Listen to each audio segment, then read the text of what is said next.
O nosso negócio é estar na estrada. Gostamos de rodar quilômetros vendo paisagens. Buscamos montanhas e picos sempre que possível. Esse ano, para chegar no nosso destino, tivemos que cruzar o oceano. É meio exagero dizer que tínhamos um roteiro. Sabíamos os lugares que queríamos visitar, mas a previsão do tempo é quem nos dizia exatamente o destino do próximo dia. Assim, fomos cruzando países entre a Alemanha, Liechtenstein, Suíça, Áustria, Eslováquia, Hungria, Tchequia, até chegar na Alemanha novamente, após 5.300 quilômetros, alguns perrengues e 26 dias.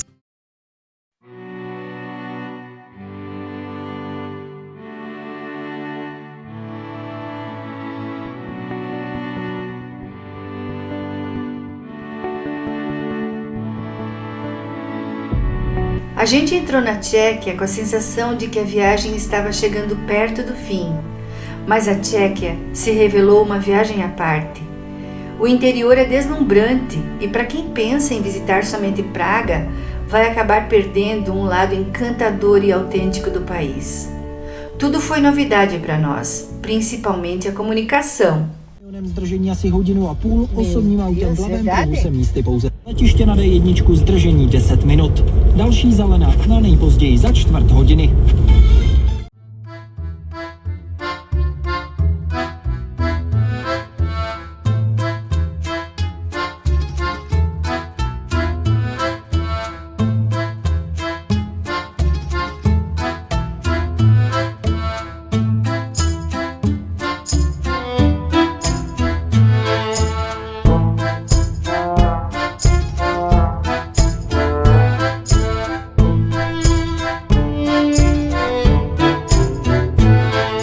A primeira noite na Tchequia foi uma surpresa, e a gente achou um castelo de filme para passar a noite.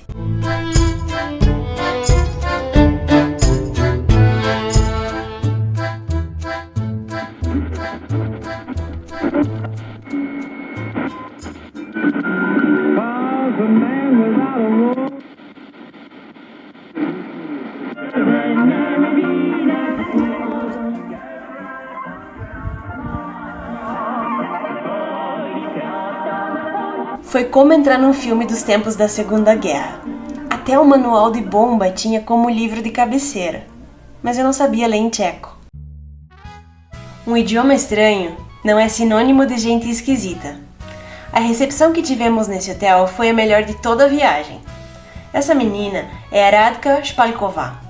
Ela explicava o cardápio e minha mãe, meio que dançando ragatanga, pediu comida, sei lá em que idioma.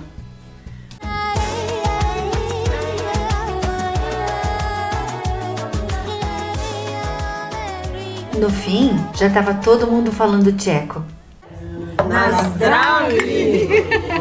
A mãe pediu gulash. Gulash? Elas pediram uma gulash um pouco mais de gordo. E eu vou salada. Esse hotel na Tchequia é muito bonito. É um castelinho quase. E ele fica na beira do trilho do trem. Nosso objetivo no interior da Tchequia era visitar as cidades onde nasceram meus antepassados, Frederico Fendrich e Katarina Zipperer.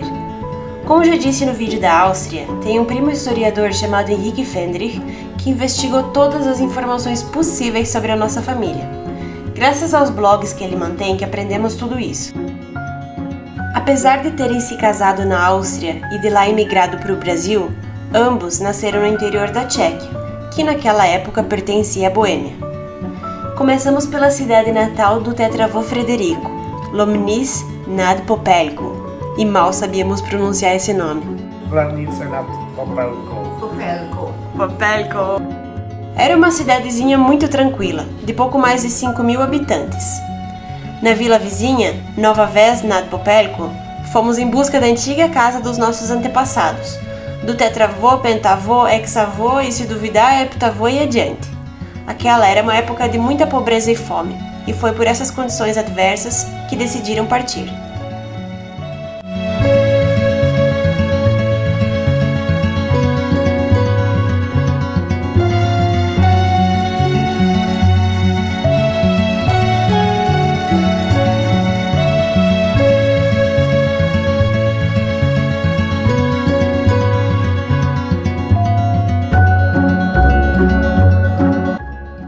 pelo tipo de estradinha que agora nos leva rumo à capital, vocês podem ter uma ideia de como estávamos realmente no interior.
Praga foi bom demais. Não só porque ela é maravilhosa, mas porque minha amiga Marina veio da Alemanha nos encontrar para passar o fim de semana conosco. Pudemos dar umas boas gargalhadas e fazer nossas macaquices. E aí, meninas? E como de costume, nosso primeiro objetivo foi ir achando os morros para poder ter uma boa vista panorâmica da cidade. Nesse parque lindo, chamado Parque de Petrin, fica a torre que carinhosamente apelidamos de Rosedna. Isso porque, em tcheco, as placas diziam Petrinska Rozhledna, que significa, na verdade, torre de observação. A gente achou que era uma homenagem a uma senhora e, no fim, o nome verdadeiro se chama Torre de Petrin. Pode subir de escada ou de elevador, mas já vou adiantando que de escada é muito mais legal, porque você pode ver as vistas de alturas diferentes.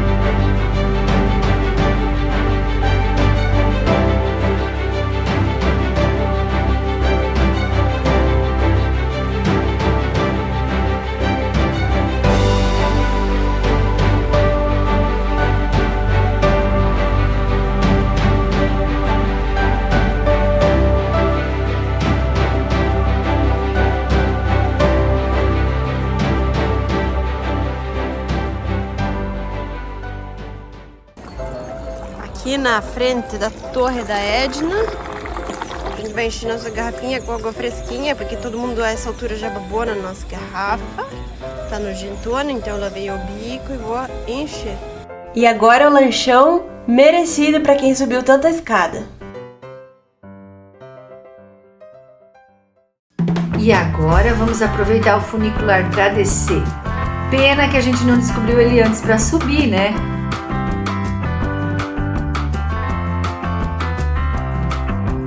Eu estou comprando um estilingue e ele me disse que se eu matar um pombo e trouxer a cabeça, ele me dá uma colher de brinde.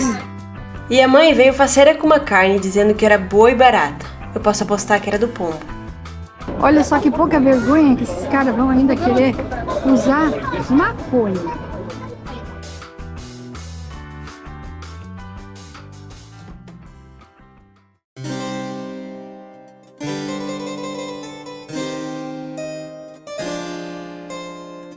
A Ponte Charles é a mais famosa e antiga de Praga.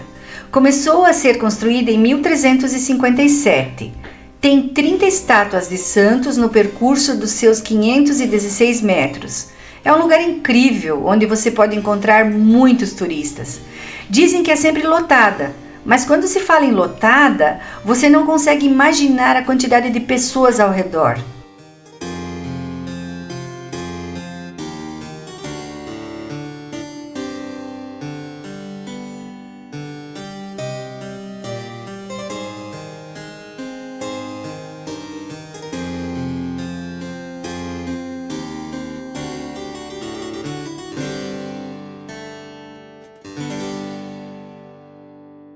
Do lado do centro, onde ela termina, ou onde ela começa, você chega numa praça turística e numa rua muito badalada.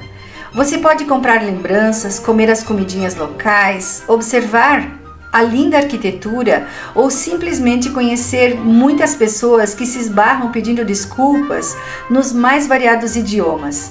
Não transitam carros, mas é totalmente integrada por ônibus, trens ou trams, que são os antigos bondes. De repente, a gente escuta as cornetas chamando a atenção para algum show de música clássica. A gente não consegue resistir.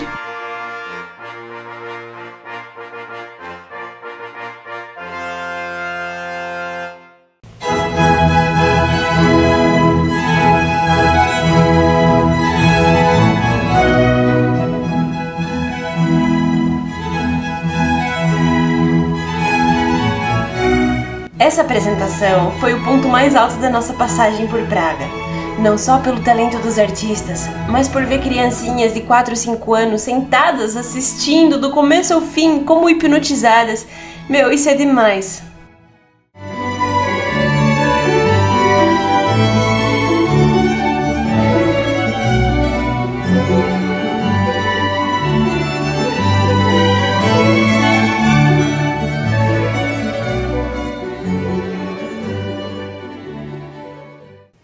Assistir a um show desses é conseguir viajar por outro mundo. É flutuar, é se emocionar, chorando, rindo, sem acreditar no que aqueles artistas conseguem transmitir. Eles são muito experientes. Eles brincam com o instrumento musical como se aquilo fosse a coisa mais fácil do mundo.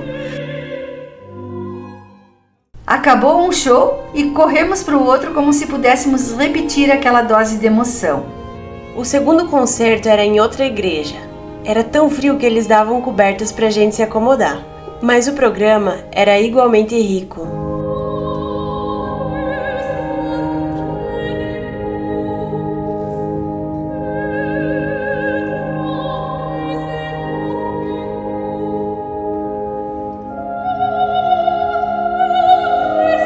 A gente sai verdadeiramente hipnotizado. Mas a cidade de Praga, ela tem muitas experiências diferentes para nós. E esse prato de pato com repolho roxo, tem como dar nota maior do que 10? Praga ainda exibe praças gastronômicas e compras ao ar livre. E se você for granfino, pode escolher uma das muitas lojas de grifes famosas. Mas é numa dessas praças que a aglomeração sempre acontece. Estamos falando do famoso relógio de Praga, um relógio astronômico, também conhecido como horloge, localizado na praça da Cidade Velha. Esse relógio medieval foi instalado na parede da Prefeitura de Praga em 1410 e é uma das atrações mais icônicas da cidade. O relógio astronômico é conhecido por seu mecanismo complexo que mostra não apenas a hora, mas também as posições do Sol e da Lua no céu, os signos do zodíaco e um calendário. A cada hora cheia há um pequeno espetáculo em que figuras dos 12 apóstolos desfilam, enquanto o esqueleto da morte toca um sino simbolizando a passagem do tempo. Além de sua função como marcador do tempo, o horloge é um exemplo impressionante da habilidade artesanal e da ciência medieval, sendo uma peça importante da história de Praga e um dos relógios astronômicos mais antigos e ainda em funcionamento no mundo. Esperar a hora chegar é um evento. As pessoas ficam ao redor comendo, bebendo alguma coisa, jogando conversa fora, tirando fotos ou até observando uns aos outros para entender o que se passa. E quando passa, juro que ainda a gente se pergunta: o que passou? Na verdade, não é nada de tão especial que acontece, mas garanto que é muito legal, porque todo aquele povo fica super concentrado com a mesma ansiedade e você se sente parte de tudo aquilo. Andar pelas praças foi para nós uma boa maneira de descontração. A gente acaba aprendendo muito. Ou é observando a arquitetura, a organização, o artesanato, as comidas, as músicas, além do povo local, que foi uma surpresa para nós. Os europeus têm uma tradição de serem mais fechados, mas por toda a Tchequia, mesmo nos lugares não turísticos, fomos super bem recebidos, com muita atenção, muita cordialidade. Os chimney cakes, localmente chamados de trudlnik, use sua criatividade para pronunciar essa palavra, estão em cada esquina. Tem um cheiro tentador de açúcar e canela. Os mais bonitões são esses feitos na brasa. É tão gostoso e todo mundo gosta, até os pombos. Olha aí aqueles que a mãe comeu na marmita do almoço. Comer na rua é sempre uma boa oportunidade de experimentar os pratos típicos sem ter que pagar o preço de restaurante. Nós alugamos um apartamento inteiro e bem localizado. Quando a gente olha por fora, tem a impressão de que é tudo muito antigo. E é, mas por dentro ele é muito moderno e confortável. O bonde passava na frente e isso nos dava muita facilidade de locomoção, já que entrar dirigindo no centro de Praga é impensável. E tem outra, comer em casa é sempre comer com qualidade. O tal do rei Charles, aquele mesmo da ponte, gostava de construir. Ele foi o rei da Boêmia desde 1347 e também o imperador do Sacro Império Romano Germânico. Enfim, é que essa igreja também teve sua construção iniciada na mesma época da ponte, durante o reinado do rei Charles. Ela se chama Catedral de São Vito e é conhecida por sua importância histórica, sendo o local de coroação de reis da Boêmia e abrigando o túmulo de figuras importantes, incluindo reis e santos. O próprio rei Charles está enterrado ali. Pense que ele está enterrado há quase 650 anos. Ela tem essa cor preta e eu achei que tinha pegado fogo em algum momento da história. Mas na verdade é por causa da idade mesmo. Uma soma de fatores como a oxidação, ação do tempo e a fuligem e poluição, principalmente da época da Revolução Industrial, que se aderiram nas pedras calcárias. A catedral está localizada dentro do Castelo de Praga, um dos maiores complexos de castelos do mundo.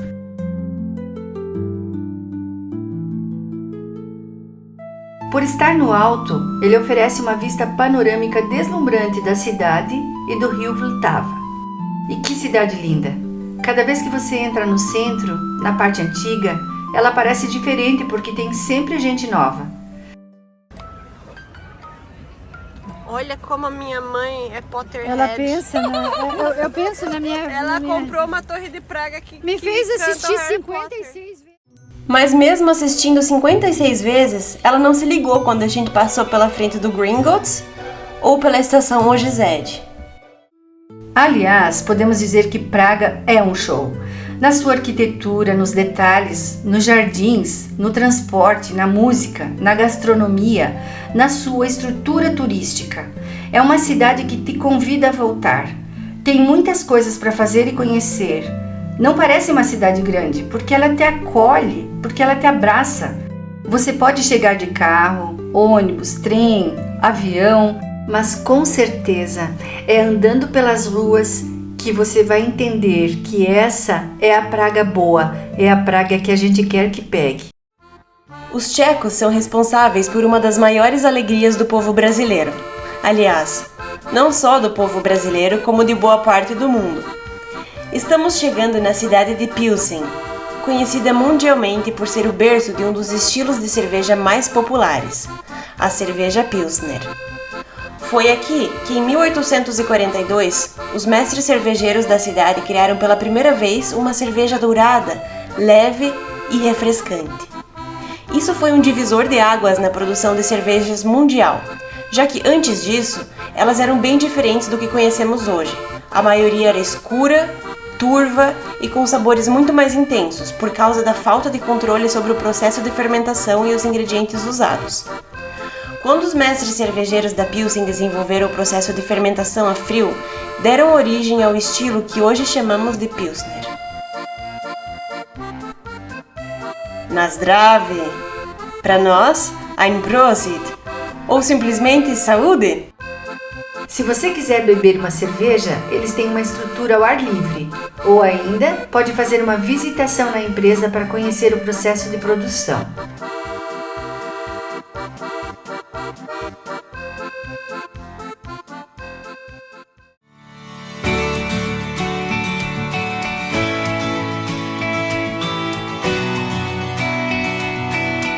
Estamos voltando em direção à Alemanha.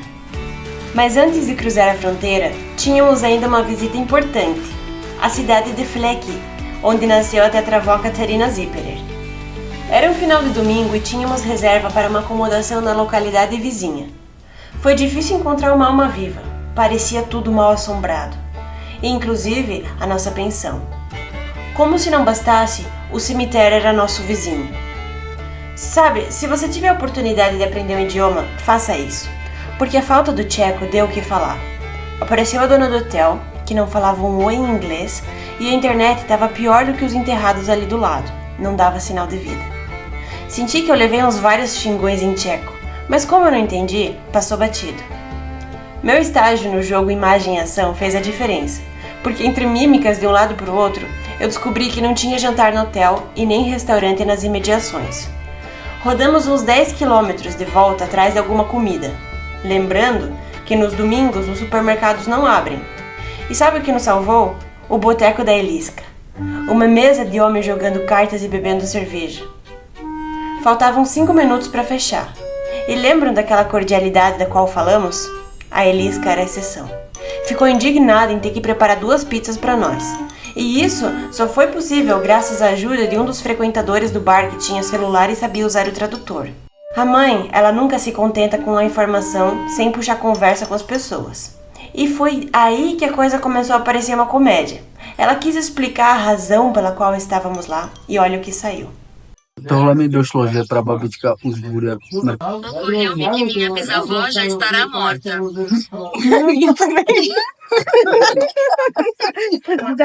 Enfim, das duas uma. Ou ele entendeu que estávamos indo no funeral da minha avó, ou que ela já estava nas últimas. E a Eliska preparou sua vingança. Botou tanta pimenta que eu quase me juntei à minha tetravó. Bom, aqui tá todo mundo comendo a pizza de pimenta, a pimenta com massa. Eu me sinto um dragão. Um dragão mexicano. Entrar foi Tchequia. difícil. Sair não vai ser fácil tampouco. Chegamos numa cidade assim que parece que voltamos no tempo. É bem interior, não tinha restaurante, a gente veio no boteco. E daí aqui no boteco fechava às 8, a mulher reinando fez 2 pizzas, porque um cara muito gentil colocou no tradutor e a gente pôde então se entender com ele, com ela. Tá assim, ó. Vai lá e pede um chopp pra nós no lugar de chuva. Vai você, não tem coragem. O pito que a mulher me deu. bem agora. Nos deixaram a chave da pensão, o que fez parecer ainda mais mal assombrada.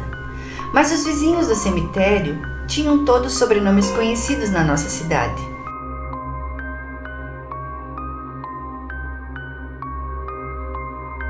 Então, aproveitando a sede de vingança da Eliska, brindamos a pilsen que trouxemos da cervejaria. Demos boas risadas e ficou mais uma boa lembrança para conta. Amanheceu e o café da manhã da pensão mostrou mais uma vez que os tchecos sabem preparar comida.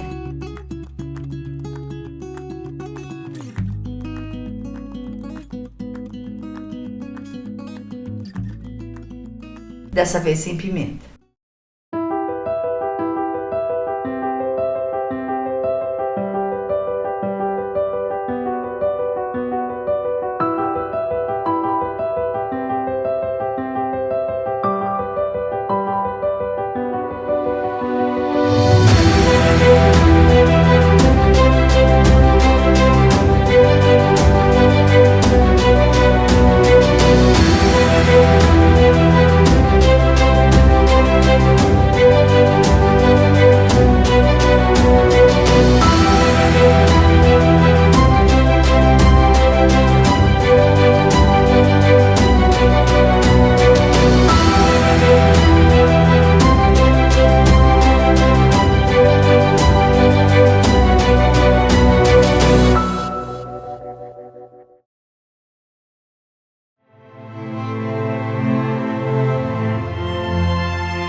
Chegar em Fleke foi surpreendente.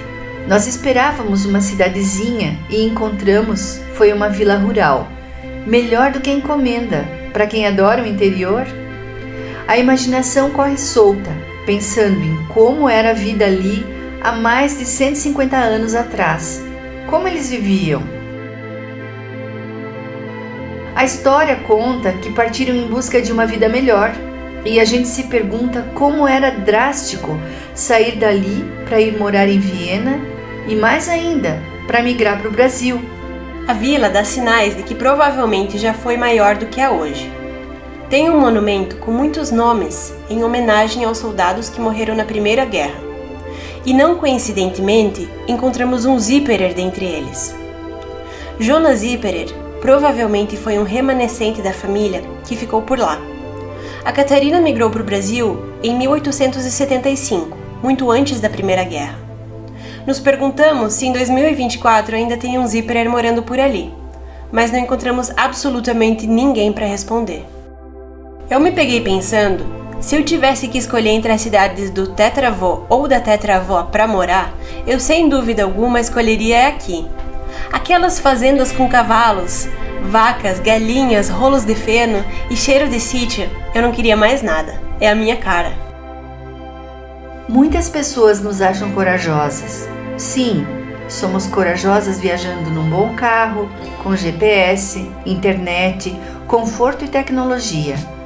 Mas coragem é o que essa gente tinha. Essa gente que saía a cavalo, sem dinheiro, inseguros quanto ao futuro, deixando saudades. Não somente iam em busca de uma vida melhor, mas muitas vezes era a única opção de sobrevivência. Já imaginou embarcar num navio em direção ao completo desconhecido? Eles nos inspiram, porque construíram o que temos hoje e muito do que somos hoje. Fleck fica a 8 quilômetros da fronteira com a Alemanha, e entre campos floridos de canola, vamos buscar a direção de Nuremberg e Frankfurt.